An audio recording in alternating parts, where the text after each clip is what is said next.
நடிகரோட இருந்தா பாதுகாப்பு. ஆனா நடிகர்கள்கிட்டே இந்த தொல்லை இருக்குன்னு வச்சுக்கோங்க. நடிகரே தொல்லை கொடுக்குறாரு, நம்ம யார் நம்பணுமோ அவரே நம்மளை ஏமாத்திட்டாரு. அப்பதான் வந்து இங்க யாருமே விரும்பி போறது இல்லைம்மா. அந்த அட்ஜஸ்ட்மெண்ட் போறாங்க இல்லையா, விரும்பி போறது கிடையாது. வாய்ப்புக்காக இல்லை சொகுசான வாழ்க்கை சினிமா வந்து பார்த்தீங்கன்னா நம்ம கோடி கோடியாக சம்பாதிக்கலாம், லட்சம் சம்பாதிக்கலான்றதுக்காக அவங்க தவறான பாதையை எடுத்து வைக்கிறாங்க. சினிமானா வந்து நடிகைனா எல்லாருமே அட்ஜஸ்ட் பண்ணாதான் நடிகைலாம் கிடையாது. அட்ஜஸ்ட் பண்ணிக்காத நடிகைகள் இன்னும் எவ்வளோ பேர் இருக்கிறாங்க. அவங்க யாரும் என்கிட்ட வந்து எதுவும் லிஸ்ட் எதுவும் வந்து கொடுக்கல. சரி, இப்ப மீனா எல்முருகன் அது என்னமா எல்லாரும் ரொம்ப நாளாக இதையே சொல்லிட்டு இருக்கிறாங்க. எல்முருகன் மீனா, எல்முருகன் மீனா, எல்முருகன். அவங்க வந்து அவங்களுடைய வாழ்க்கை வரலாறு எடுத்து பார்த்தீங்கன்னா கிட்டத்தட்ட நம்ம ஊரில் இருக்கிற சில்க் சுமிதா மாதிரி எல்லா அமைச்சர்களும் எல்லா அரசியல்வாதிகளும் அவங்களுக்கு வந்து தொடர்பு இருந்ததுன்னா ஒரு காலகட்டத்தில் பேச முடியாது. சினிமாவில் இந்த மாதிரி அட்ஜஸ்ட்மெண்ட் இருக்க மாதிரி இப்போ வந்து சினிமாவை தாண்டி நடிகைகளை அரசியல்வாதிகள் ரொம்பவே யூஸ் பண்ணிக்கிறாங்க. பல கோடிகளை செலவு பண்ணி. நீங்க அரசியல்வாதிகளும் ஆம்பளைங்க கிடையாதா?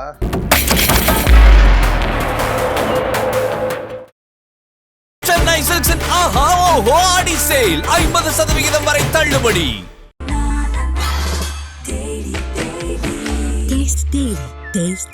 அறுவை சிகிச்சையில் கத்தை என்பது வரலாறு, ரோபோட்டிக் சர்ஜரி என்பது இன்றைய கூறு. தங்கம் புற்றுநோய் சிகிச்சை மையம், நாமக்கல் மற்றும் கான்பூர். கிங் டிவி நேயர்களுக்கு வணக்கம். இன்று நம்முடன் இணைந்திருக்கும் சிறப்பு விருந்தினர் பத்திரிகையாளர் திரு ஷேக்வாரா ஜெய்சங்கர் அவர்கள். வணக்கம் சார். இப்ப நம்ம எடுத்துக்கிட்டோம்னா நிறைய அரசியல்வாதிகளுடைய பிடியில நடிகைகள் இருக்காங்களா அப்படின்ற ஒரு கேள்வி இருக்கு சார். இது எதன் காரணமாக அப்படின்னு தெரியல. பட் இந்த கேள்வி எல்லாருக்கும் இருக்கு. இது உண்மையா பொய்யா சார்? இப்போ நடிகைகள் முன்னாடி வந்து உங்களுக்கு தெரியும், முதல்ல பிளாக் அண்ட் ஒயிட் காலத்துல நடிகைகள் நடிக்கிறதுக்கே வரல. அப்போ வந்து ஆண்களே வந்து பெண் வேஷம் போட்டு ஜோடியா நடிச்சாங்க. அதுக்கப்புறம் சில நடிகைகள் துணிச்சலா வந்து பெண்கள் நடிக்க வந்தாங்க. அப்போ அந்த நடிகைகளுக்கெல்லாம் வந்து யார் வந்து பாதுகாப்பா இருந்தாங்க? நான் சொல்ல பிளாக் அண்ட் ஒயிட் காலத்தை சொல்றேன். யாரெல்லாம் பாதுகாப்பா இருந்தாங்கன்னா நடிகர்களே பாதுகாப்பா இருந்தாங்க. பாதுகாப்புனா உடைமைகளுக்கும் சரி அவங்களுக்கும் சேர்த்தே பாதுகாப்பு. அதாவது அவங்களுக்கு பாதுகாப்பு, அவங்க சம்பாதிச்ச பணத்துக்கு பாதுகாப்பு. யார் பாதுகாப்பு கொடுத்தாங்கன்னா நடிகர்களே கொடுத்தாங்க. அப்போ உங்களுக்கு தெரியும், ஒரு குறிப்பிட்ட நடிகை வந்து கேட்டினா அவர்கிட்ட மட்டும் தான் நடிப்பாங்க அப்படின்லாம் இருந்து. இப்போ உதாரணத்துக்கு இப்போ ஜெமினி கணேசன் சாவித்திரி வந்து அவங்க அவர் பாதுகாப்பில் இருந்தாங்க, அவங்களுடைய பாதுகாப்பு வளையத்தில் இருந்தாங்க. அந்த மாதிரி இங்கே மட்டும் கிடையாது. அது வந்து பாலிவுட்லேயும் இருக்கட்டும், கோலிவுட்டில் மட்டும் கிடையாது, பாலிவுட்டில் சரி எல்லா வீட்லையுமே வந்து பார்த்தீங்கன்னா இப்படி இருந்தது. என்னன்னு கேட்டால் நடிகர்களுடைய அரவணைப்பில் பாதுகாப்பில். இந்த பாதுகாப்புன்றது மற்ற நடிகர்கள் கூட இவங்க நடிக்கக்கூடாதுன்னு இல்லை. ஒரு என்ன சொல்ல கேட்டால் வந்து பல இம்சைகள் வரும், பாலியல் ரீதியாக பல தொந்தரவுகள் வரும்ன்றதுக்காக கூட ஒரு பாதுகாப்பு ஒன்று. சம்பாரிச்ச பணத்தை வந்து ஒரு சேவ் பண்ணணும் இல்லையா, சேஃப்டி இருக்கணும் இல்லையா, அதுக்கு வந்து ஒரு ஆண் துணை இருந்தால் அது சரியாக இருக்கும்.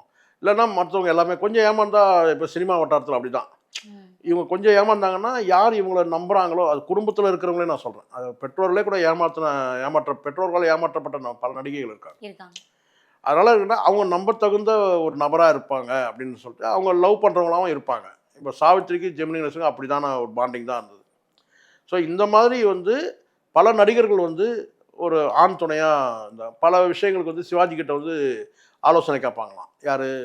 பத்மினி. அது மாதிரி ஒவ்வொருத்தருக்கும் வந்து கேட்டால் ஒரு நடிகர் வந்து ஒரு அரவணைப்பில் பாதுகாப்பில் அல்லது வந்து என்ன சொன்னா வந்து ஒரு கணவன் என்ற போர்வையில் மறைமுகமாக இப்படி வந்து நடிகர்களை சார்ந்து இருந்த நடிகைகள் இருந்தாங்க. அது காலப்போக்கில் என்னங்கன்னா வந்து அந்த நடிகைகள் வந்து அவங்களுடைய எல்லையை விரிவாக்கிட்டாங்க. அரசியல் ரீதியாக வந்து யார் வந்து பலசாலியாக இருக்கிறாங்களோ அவங்களுடைய ஆதரவில் இருக்கிறதுன்னு ஒன்று இருக்குது. இப்போ வந்து ஒரு தனியாக இருந்தாங்கன்னு வச்சுங்களேன், அவங்களுக்கு பாதுகாப்பு இல்லை. ஒரு நடிகை, பிரபலமான நடிகை, அவங்க சொத்துக்களோடு இருக்கிறாங்கன்னா அது வந்து அவங்களுக்கு பாதுகாப்பு இல்லை. ஆனால் வந்து ஒரு நடிகரோட இருந்தா பாதுகாப்பு. ஆனா நடிகர்கள்கிட்டே இந்த தொல்லை இருக்குன்னு வச்சுக்கோங்க.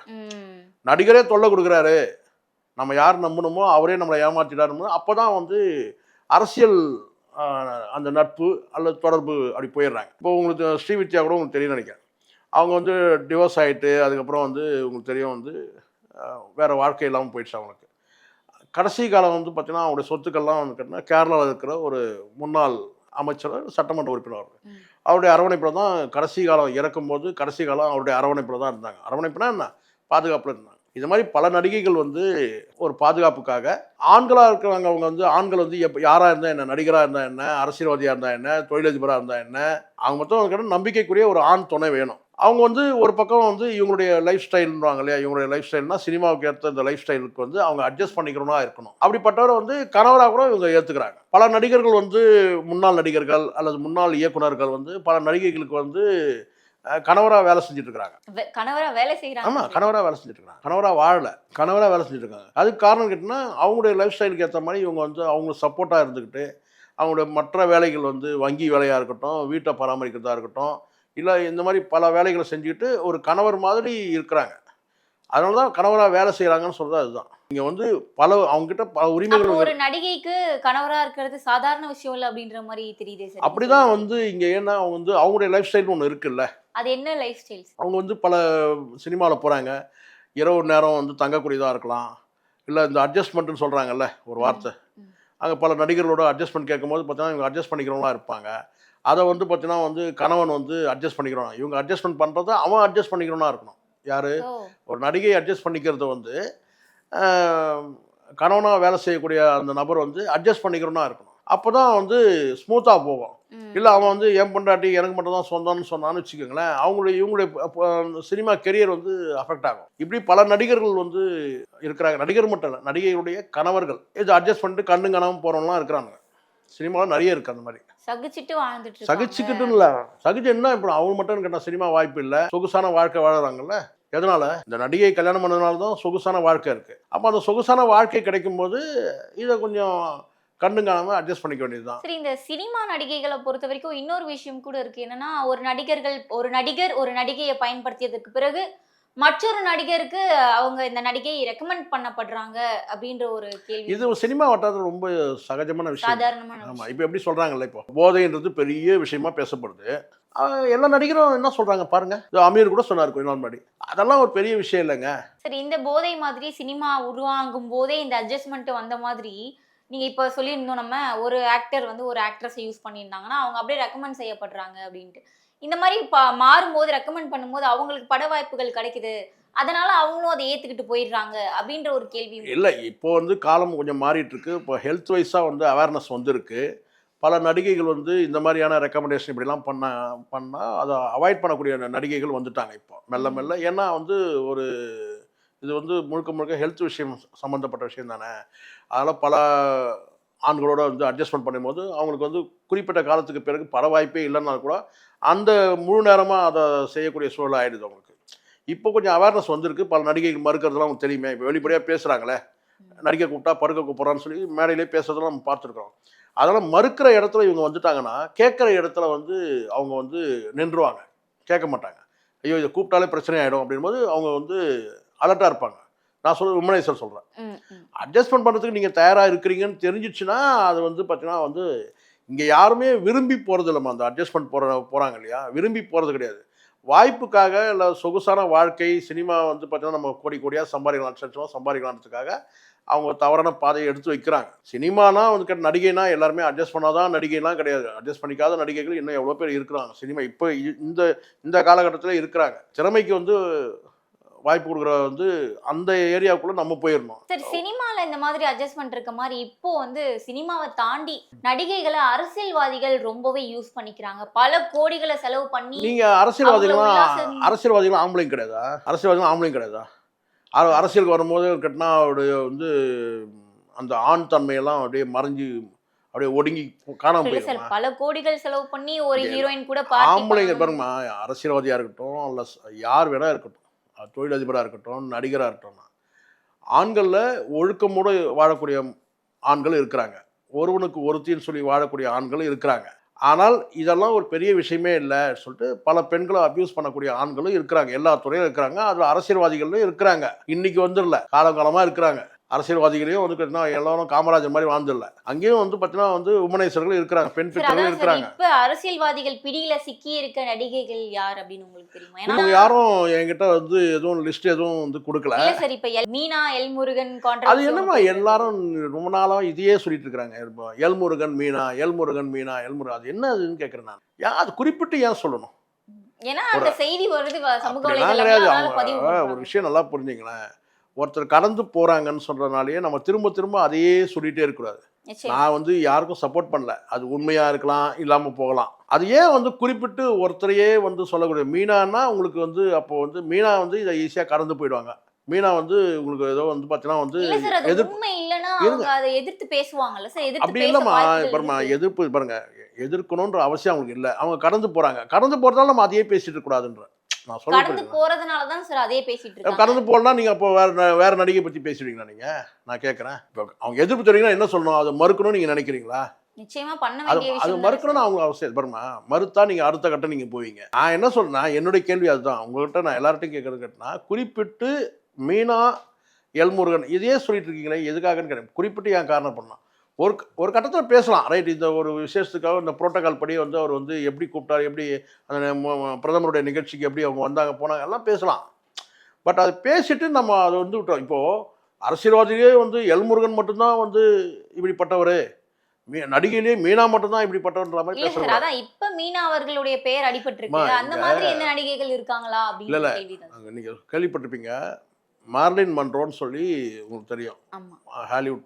அவங்க வந்து அவங்களுடைய வாழ்க்கை வரலாறு எடுத்து பார்த்தீங்கன்னா கிட்டத்தட்ட நம்ம ஊரில் இருக்கிற சில்க் சுமிதா மாதிரி மார்லின் மன்றோ எல்லா அரசியல் தலைவர்களோட அவங்களுக்கு வந்து நெருக்கம் இருந்தது, உறவு இருந்ததுன்னு சொல்லி பேசப்பட்டது. அமெரிக்காவில் இருக்கிற வந்து எல்லா அமைச்சர்களும் எல்லா அரசியல்வாதிகளும் அவங்களுக்கு வந்து தொடர்பு இருந்ததுன்னா ஒரு காலகட்டத்தில் பேசப்படுது. அதெல்லாம் நான் சொல்றது வந்து ஒரு 30 வருஷத்துக்கு முன்னாடி நடந்த விஷயம் தான். நிறைய வந்து செய்திகள் சில்க் சுமிதாவும் அப்படிதான் பேசப்பட்டாங்க. ஒரு குறிப்பிட்ட ஒரு பிரபலமான நடிகை வந்து அவங்க வந்து கேட்கறதுக்கு யாரும் ஆள் கிடையாதுன்றதுனாலயே நம்ம குறிப்பிட்டு திருப்பி திருப்பி அவங்களே சொல்றது. மீனா இல்ல சார், மட்டுமே பல கிடையாது. பெண்களை பத்தி இந்த மாதிரி அவதூறுகள் வந்திருக்கு, அதுக்கு பதில் சொல்லியிருக்காங்க. எக்ஸாம்பிள் த்ரிஷா அவர்கள் கூட அவரை பத்தி வந்து நான் த்ரிஷா பதில் சொல்லிட்டாங்களா? நீங்க சொல்லுங்க. இல்ல. த்ரிஷா பதில் சொல்லிட்டாங்களா? சொல்லல. அது மாதிரி தான் இருக்கு. எல்லாருக்கும் இதுக்கு பதில் சொல்ல வேண்டிய கட்டாயம் அவங்களுக்கு இல்ல, பதில் சொல்ல வேண்டிய அவசியம் இல்லை. அமைச்சரும் கிட்டனா அந்த பதவியில உட்காந்துக்கிட்டு நீங்க போற வரவங்களுக்குலாம் அதுக்கு விளக்கம் சொல்லணும்னு அவசியம் இல்லை. கடந்து போறாரு, அவ்வளவுதான். கடந்து போறதுனாலயே திரும்ப திரும்ப நம்ம வந்து அதையே வந்து நம்ம பேசக்கூடாது. பொதுவாக நீங்கள் கேளுங்க, நான் சொல்கிறேன். சரி, ஏன்னா பல நடிகை பொதுவாக எல்லா நடிகைகளும் வந்து பார்த்தீங்கன்னா அட்ஜஸ்ட் பண்ணிக்கிறாங்க. அவங்களுக்கு பாதுகாப்பு வேணும்னா நடிகர்கிட்ட உதவி தேடுறாங்க, தொழிலதிபர்கிட்ட அப்படி போகிறாங்க. என்ன சார் இவங்களுக்கு பாதுகாப்பு அரசியல்வாதிகள் கிட்ட இருந்து கிடைக்குது? பாதுகாப்பு அவங்க சொத்துக்கள் வச்சிருக்கிறாங்க. அதை தாண்டி வந்து ஒரு ஃபேரான நடிகை, ஒரு அழகான நடிகையாக இருக்காங்கன்னா அவங்களுக்கு தேவையில்லாமல் மற்ற ஆண்கள் கிட்ட இருந்து இடையூறு வரதானே செய்யும். விண்ணப்பங்கள் வந்துகிட்டே இருக்கும். தனியாக இருக்கிறாங்கன்னா இன்னும் சொல்லவே வேண்டாம். அவன் வந்து ரெக்வஸ்ட் கொடுத்துட்டே இருப்பான். அப்போ அவங்களுக்கு வந்து ஒரு ஆண் துணை வேணும். குடும்பம் இல்லாமல் கூட சில பேர் இருப்பாங்க. அப்போ அவங்க வந்து ஒரு அரசியல்வாதியோட துணையை தேர்றதுக்கான வாய்ப்பு இருக்குது. தொழிலதிபருடைய துணையை தேர்றதுக்கு இல்லை ஏதோ ஒரு ஆண், அவன் எந்த துறையிலனா இருக்கட்டும், ஒரு ஆண் துணை வந்து தேவை. அப்படி வந்து பல பேர் வந்து அப்படி போகிறவங்களும் உண்டு. அப்படி தான் இதை எடுத்துக்கணும். ஒரு துணை வேணும், ஆண் துணை வேணும். அவங்க சூஸ் பண்ணுறவங்க வந்து அவன் நடிகராக இருந்தானா, அரசியல்வாதியாக இருந்தானா, யாராக இருந்தானா, அவங்களுக்கு உடைமைகளுக்கு பாதுகாப்பு, அவங்களுக்கும் சேர்த்து பாதுகாப்பு, உடலுக்கும் பாதுகாப்பு, உடைமைக்கும் பாதுகாப்பு. அப்போ ஒரு நம்ப தகுந்த ஒரு ஆண் துணை தேடி போகிறாங்க, அவ்வளோதான். அதுக்கு நீங்கள் என்ன வேணாலும் அதுக்கு பேர் நீங்கள் வச்சுங்க. லிவிங் டு ரிலேஷன்ஷிப்னு வச்சுங்க, இல்லை வப்பாட்டியாக போயிட்டான்னு வச்சுங்க, இல்லை நீங்கள் எது வேணால் பேர் வச்சுங்க. அவங்களுக்கு தேவை ஒரு ஆண் துணை வேணும். இங்கே துணை இல்லாமல் வாழ்றது எவ்வளோ சிக்கல் தெரியுங்களா? சமூகத்தில் ஆண்கள் வாழ்ந்துடலாம், ஆனால் ஒரு பெண் வந்து துணை இல்லாமல் வாழ முடியாது. சொல்லிடலாம் நான் வாழ்ந்துட்டு இருக்கிறேன்னு சொல்லிட்டு, ஆனால் அவங்க வாழும்போது அவங்க எவ்வளோ கஷ்டப்படுறாங்கன்னு அவங்களுக்கு தான் தெரியும். அதனால நடிகைகளால வாழ முடியாது அப்படின்னு. நடிகைகளால் இல்லை, பெண்களாலே வாழ முடியாது. வாழலாம், அவங்க எவ்வளோ கஷ்டங்கள் அனுபவிக்கிறாங்க அவங்களுக்கு தான் தெரியும். கஷ்டம் இல்லாமல் வேணா இப்படி போட்டுங்க, கஷ்டம் இல்லாமல் வாழ முடியாது. ஒரு பெண் தனியாக வந்து ஆண் துணை இல்லாமல் கஷ்டப்படாமல் வாழ முடியாது. அப்படி வாழ்ந்தாங்கன்னா கஷ்டப்படும். அந்த என்ன கஷ்டன்றத அவங்க கிட்ட கேட்டால் தான் தெரியும். சரி, இந்த மாதிரி அரசியல்வாதி கிட்ட பணிந்து போகலாம் அப்படின்னு சில நடிகைகள் இருக்காங்க இல்லையா? அந்த நடிகைகள் பண்ற செயலால அந்த மாதிரி நம்ம போக கூடாது, அப்படி நம்ம இருந்துடக்கூடாதுன்னு நினைக்கிற நடிகைகளையும் அது பாதிக்குதோ அப்படின்ற. அப்படிலாம் கிடையாதுமா. பணிந்து போறாங்கன்னு நீங்க அந்த வார்த்தையை போடுறீங்க. பாதுகாப்புக்கு போறாங்கன்னு வச்சுக்கோங்க. பாதுகாப்பு தேடுறாங்கன்னு வச்சுங்க. நீங்க ஏன் பணிந்து போறாங்கன்னு நினைக்கிறீங்க? அவங்க ஒன்றும் பணிய வைக்கவே இல்லை. ஒரு ஆண் துணை தேவை. அது நடிகராக இருக்கட்டும், அரசியல்வாதியாக இருக்கட்டும், அல்லது வந்து தொழில் சார்ந்தவங்களாக இருக்கட்டும். அவங்க வந்து இந்த நபர் நமக்கு பாதுகாப்பாக இருப்பார்னு சொல்லி அவங்க போகிறாங்க. அவங்க ரூட்டை அவங்க போகிறாங்க. இல்லை என்னால் தனியாக வாழ முடியும், யார் பாதுகாப்பாக எனக்கு தேவையில்லைன்னு சொல்லிட்டு ஒரு பெண் வாழறாங்கன்னா அது வந்து வரவேற்கக்கூடிய விஷயம் தானே. என்னால் முடியும்னு நினைக்கிறாங்க. முடியாதுன்றவங்க போகிறாங்க. இல்லை என்கிட்ட இருக்க வந்து சொத்துக்களுக்கும் சரி, உடைமைகளுக்கும், என்னுடைய உடலுக்கும் எனக்கு நானே பாதுகாப்பு தர முடியும்னு நினைக்கிறவங்க மாணவ வருஷத்தில் வாழறாங்க. உண்மைதான். இல்லை என்னால் அதெல்லாம் முடியாது, எனக்கு ஒரு துணை தேவை அப்படின்னு சொல்லிட்டு லிவிங் டு ரிலேஷன்ஷிப்பில் அவங்க போகிறாங்க. அது அவங்களுடைய விருப்பம் தானே. நீங்கள் வந்து எப்படி நீங்கள் வந்து அவங்களுடைய வாழ்க்கை இவங்களுடைய பாதிக்கும்னு எப்படி சொல்ல முடியும்? சமுதாயத்தில் எல்லாருமே நீங்கள் நடிகர்னு ஏன் பிரித்து பார்க்குறீங்க? நடிகைகள் மட்டும்தான் வந்து லிவிங் டு ரிலேஷன்ஷிப்பில் போகிறாங்களா? மற்ற துறை சார்ந்தவங்க யாரும் போகிறது இல்லையா? பொதுவான பெண்கள் அது நம்ம நடிகை இன்னும் பிரபலமானவனா ஒன்று நம்ம பொருத்தி பார்க்குறோம் இல்லையா? ஸோ அப்படி தான் பார்வை இருக்கு. நிச்சயமா சார், இந்த நடிகைகள் அரசியல்வாதிகள் பிடியில இருக்காங்களா இல்லையா அப்படின்றது குறித்து நீங்க ஒரு சரியான புரிதல் கொடுத்திருந்தீங்க. தொடர்ந்து பேசலாம் சார். நன்றி. நன்றி. சென்னை சில்க்ஸின் ஆஹா ஓஹோ ஆடி சேல் 50% வரை தள்ளுபடி.